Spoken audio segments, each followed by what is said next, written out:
నారదుడు వైకుంఠానికి వెళ్లిన ప్రతిసారి శ్రీ మహావిష్ణు పాదాలను లక్ష్మీదేవి వత్తుతూ ఉండడం గమనించాడు.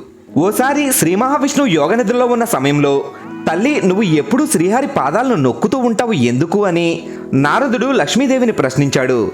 అందుకు లక్ష్మీదేవి చిన్నగా నవ్వి, రాక్షస గురువు శుక్రాచార్యుడు మగవారి పాదాల్లో నివసిస్తూ ఉంటే దేవగురువు బృహస్పతి స్త్రీ అరచేతుల్లో నివాసం ఉంటాడు.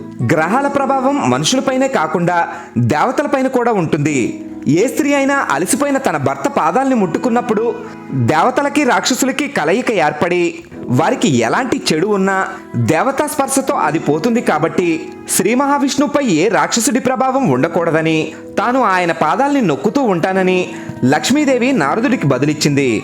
దాంతో లక్ష్మీ స్వరూపమైన స్త్రీ దేహంలో సకల దేవతలు కొలువై ఉంటారని నారదుడికి అర్థమైంది. కంటెంట్ నచ్చితే శ్రీమాత్రే నమః అని కామెంట్ చేసి ఛానల్ని సబ్స్క్రైబ్ చేయండి.